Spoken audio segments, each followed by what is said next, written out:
सात समुंदर पार बजा मोदी का डंका, पीएम मोदी को भेजा बधाई संदेश। यूरोप और अमेरिका की चुप्पी, इजराइल में मोदी की जीत पर मना जश्न। नमस्कार, मैं हूं परवीन शेख, आप देख रहे हैं कैपिटल टीवी की स्पेशल स्टोरी। पीएम मोदी तीसरी बार देश की बागडोर संभालने जा रहे हैं। हर तरफ मोदी मोदी के जयकारे लग रहे हैं। बीजेपी में जश्न की तैयारी हो चुकी है। जब पीएम मोदी तीसरी बार पीएम पद की शपथ लेंगे तो वहीं पीएम मोदी का डंका सात समुंदर पार भी बज रहा है। दुनिया के कई ताकतवर देश पीएम मोदी के तीसरी बार पीएम बनने से काफी खुश नजर आ रहे हैं। इसी कड़ी में इजराइल के प्रधानमंत्री बेंजामिन नेतन्याहू ने 5 जून को प्रधानमंत्री नरेंद्र मोदी को 4 जून को जारी हुए चुनावी नतीजों के बाद 2024 में लगातार तीसरी बार जीत हासिल करने के लिए हार्दिक शुभकामनाएं दी हैं। इजराइल के प्रधानमंत्री बेंजामिन नेतन्याहू ने सोशल मीडिया पर एक संदेश में कहा है, मैं प्रधानमंत्री नरेंद्र मोदी को लगातार तीसरी बार निर्वाचित होने पर हार्दिक बधाई देता हूं। भारत और इजराइल के बीच मित्रता नई ऊंचाइयों की ओर बढ़ती रहे, बधाई हो। इससे पहले यूक्रेन के राष्ट्रपति व्लादिमीर जेलेंस्की ने भी प्रधानमंत्री नरेंद्र मोदी को जीत हासिल करने के लिए हार्दिक शुभकामनाएं दी। सोशल मीडिया पर पोस्ट करते हुए उन्होंने लिखा, मैं भारत में दुनिया के सबसे बड़े लोकतांत्रिक चुनावों के सफल आयोजन का स्वागत करता हूं। भारत के संसदीय चुनावों में लगातार तीसरी जीत के लिए प्रधानमंत्री नरेंद्र मोदी, भाजपा और भाजपा के नेतृत्व वाले एनडीए को बधाई। इसके अलावा जेलेंस्की ने वैश्विक परिप्रेक्ष्य में भारत के बढ़ते प्रभाव को रेखांकित किया और इस बात पर जोर दिया कि दुनिया में हर कोई वैश्विक मामलों में भारत की भूमिका के महत्व और प्रभाव को पहचानता है। भारत लोकसभा चुनाव परिणाम। भारत के चुनाव आयोग ने सभी लोकसभा निर्वाचन क्षेत्रों के परिणाम घोषित कर दिए हैं, जिसमें भारतीय जनता पार्टी ने 543 सीटों में से 240 सीटें जीतकर वो सबसे बड़ी पार्टी बनी है, तो कांग्रेस ने 99 सीटें जीती हैं। बीजेपी ने 2014 के बाद पहली बार जादुई संख्या से वो पीछे रह गई है। इसके अलावा यूक्रेन के राष्ट्रपति जेलेंस्की ने उम्मीद जताई है कि पीएम मोदी के नेतृत्व में भारत और यूक्रेन के बीच संबंधों को बढ़ावा मिलेगा। उन्होंने कहा कि मैं भारत के लोगों के लिए शांति और समृद्धि की कामना करता हूं और मैं हमारे देशों के बीच निरंतर सहयोग की आशा करता हूं। भारत और यूक्रेन समान मूल्य और समृद्ध इतिहास साझा करते हैं। हमारी साझेदारी हमारे देशों के लिए प्रगति और आपसी समझ लाते हुए आगे बढ़ती रहे। इसके अलावा श्रीलंका के राष्ट्रपति रानिल विक्रमसिंघे और नेपाल के प्रधानमंत्री पुष्प कमल दहल प्रचंड ने 4 जून को प्रधानमंत्री नरेंद्र मोदी को आम चुनावों में बीजेपी के नेतृत्व वाले एनडीए गठबंधन की जीत पर बधाई दी और उनके साथ मिलकर काम करने की इच्छा जताई। श्रीलंका के राष्ट्रपति ने एक्स पर लिखा, मैं बीजेपी के नेतृत्व वाले एनडीए को उसकी जीत पर हार्दिक बधाई देता हूं, जो प्रधानमंत्री नरेंद्र मोदी के नेतृत्व में प्रगति और समृद्धि में भारतीय लोगों के विश्वास को दर्शाता है।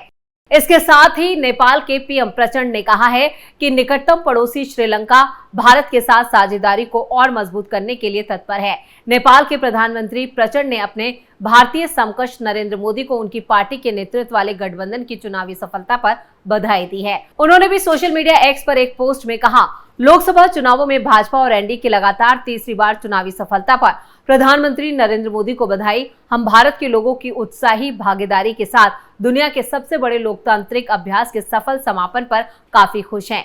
इधर इटली की प्रधानमंत्री जॉर्जिया मेलोनी ने भी प्रधानमंत्री नरेंद्र मोदी को उनकी लगातार तीसरी चुनावी जीत के बाद बधाई दी। इटली की प्रधानमंत्री ने सोशल मीडिया पोस्ट में प्रधानमंत्री मोदी को लगातार तीसरी बार इलेक्शन में मिली जीत पर बधाई दी। जॉर्जिया मेलोनी ने सोशल मीडिया प्लेटफॉर्म एक्स पर लिखा और बधाई संदेश पोस्ट किया और उन्होंने लिखा है, नई चुनावी जीत पर नरेंद्र मोदी को बधाई और अच्छे काम के लिए मेरी हार्दिक शुभकामनाएं।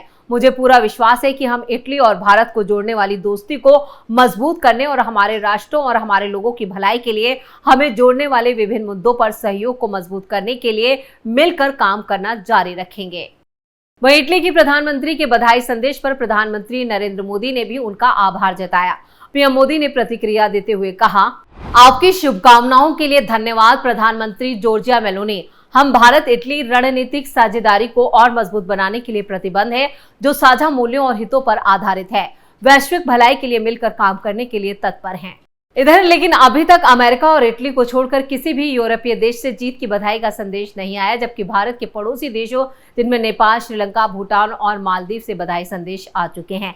वहीं नेपाल के प्रधानमंत्री प्रचंड और श्रीलंका के राष्ट्रपति रानिल विक्रमसिंघे, मालदीव के राष्ट्रपति मोहम्मद मोइज़ू और मॉरिशस के प्रधानमंत्री प्रविंद जगन्नाथ सहित विश्व के तमाम नेताओं ने भी प्रधानमंत्री मोदी और बीजेपी की एनडीए सरकार को लगातार तीसरी बार चुनावी जीत पर बधाई दी।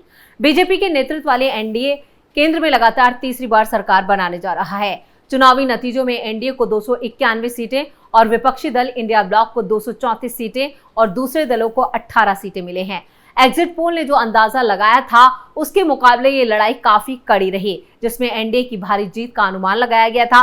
वैसे भारत के चुनावी नतीजों में और पीएम मोदी की जीत पर नजरें पाकिस्तान की भी लगी हुई थी, जिसको लेकर पाकिस्तानी मीडिया का कहना है कि बीजेपी को अब सरकार बनाने के लिए सहयोगियों पर निर्भर रहना पड़ेगा, जो नीति निर्माण में कुछ अनिश्चितता ला सकता है, क्योंकि पीएम मोदी ने पिछले एक दशक में सत्ता पर अपनी पकड़ बनाए रखी है। क्या कह रहा है पाकिस्तान का मीडिया?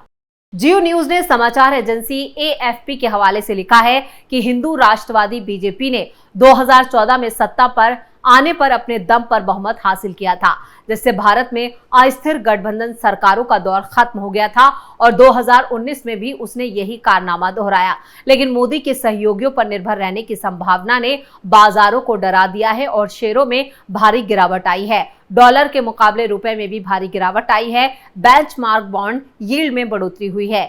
जियो न्यूज ने ओपिनियन पोस्ट द विकसित भारत एरा ऑफ इंडिया में लिखा है, पाकिस्तान और भारत के बीच बातचीत सालों से रुकी हुई है, लेकिन इसका मतलब ये नहीं है कि दोनों देश बात नहीं करते हैं। साल 2014 में भारत के पठानकोट एयरबेस पर एक सुरक्षा घटना के दौरान, जिसमें 7 भारतीय सुरक्षा कर्मी मारे गए थे, पाकिस्तानी और भारतीय अधिकारी एक दूसरे के संपर्क में थे और विस्तार से बात करते थे। ओपिनियन में आगे लिखा गया कि 2019 में जब भारत ने हवाई क्षेत्र को पार करके पाकिस्तानी क्षेत्र पर हमला किया और बालाकोट जिले में मिसाइलें दागी, तो पाकिस्तान और भारत के अधिकारियों के बीच बातचीत ने दुश्मनी के पहले दौर से आगे बढ़ने से बचने में मदद की थी। 2022 में जब भारत ने पाकिस्तानी क्षेत्र में ब्रह्मोस मिसाइल दागी जो मियां चुन्नू में गिरी, तो कम से कम 48 घंटों तक भारतीय पक्ष की तरफ से कोई बातचीत नहीं हुई, लेकिन आखिरकार बातचीत हुई, जिसमें से ज्यादातर में भारतीय पक्ष ने दावा किया कि प्रक्षेपण आकस्मिक था।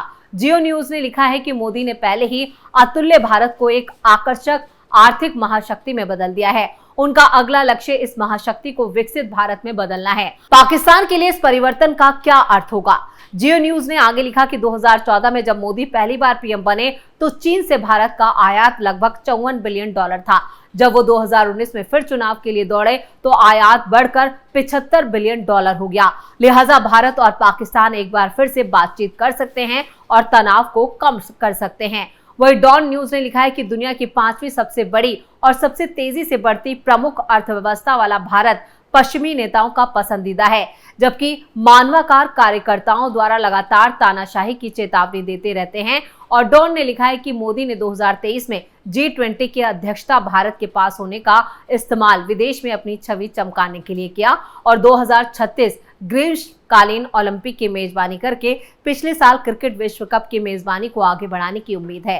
पाकिस्तान के साथ भारत के कैसे संबंध हो सकते हैं, इसको लेकर डॉन ने लिखा है कि मोदी सरकार ने इस्लामाबाद पर सीमा पार आतंकवाद का आरोप लगाने के बाद से पाकिस्तान के साथ बातचीत करने से इनकार कर दिया। 1947 में उप महाद्वीप के विभाजन के बाद से दोनों देशों के बीच 3 युद्ध और कई छोटी झड़पें हुई हैं। जम्मू और कश्मीर तनाव के केंद्र में रहा है। 2015 में मोदी ने लाहौर का एक आश्चर्यजनक दौरा किया, लेकिन 2019 में संबंधों में गिरावट आई। लेकिन मार्च में मोदी ने पाकिस्तानी समकक्ष शहबाज शरीफ को प्रधानमंत्री पद पर लौटने पर बधाई दी। ये 2 परमाणु सशस्त्र प्रतिद्वंदी नेताओं के बीच सद्भावना की एक दुर्लभ अभिव्यक्ति थी और इससे आशा जगी है कि संबंधों में सुधार हो सकता है। डॉन ने लिखा है कि मोदी ने भारत को उभरती अर्थव्यवस्थाओं के ब्रिक्स क्लब के एक प्रमुख सदस्य के रूप में पेश किया है और इस हफ्ते नई दिल्ली को वैश्विक दक्षिण की एक मजबूत और महत्वपूर्ण आवाज कहा है। मोदी के कार्यकाल में ही अफ्रीकी संघ समूह G20 में शामिल हुआ, जिसमें भारत ने तर्क दिया कि विकासशील देशों को वैश्विक निर्णय लेने में अधिक भागीदारी की आवश्यकता है। पाकिस्तानी मीडिया ने उम्मीद जताई है कि शहबाज शरीफ का परिवार पहले भी भारत से बातचीत करता रहा है, जिससे ऐसा मुमकिन है कि भारत में जब नई सरकार का गठन हो तो एक बार फिर से भारत और पाकिस्तान के बीच बातचीत हो और दोनों देशों के संबंध जो पटरी से उतर चुके हैं वो एक बार फिर से पटरी पर लौट आए। यानी पाकिस्तानी मीडिया अब चाहता है कि वो मोदी के साथ संबंधों को और बेहतर करे और दोनों देशों के बीच जो संबंध हैं उनमें सुधार आए। स्पेशल स्टोरी में इतना ही। वीडियो कैसा लगा नीचे कमेंट करके अपनी राय जरूर दें। वीडियो को लाइक करें, शेयर करें और कैपिटल टीवी को अगर सब्सक्राइब नहीं किया है तो जल्दी से सब्सक्राइब करें। नमस्कार।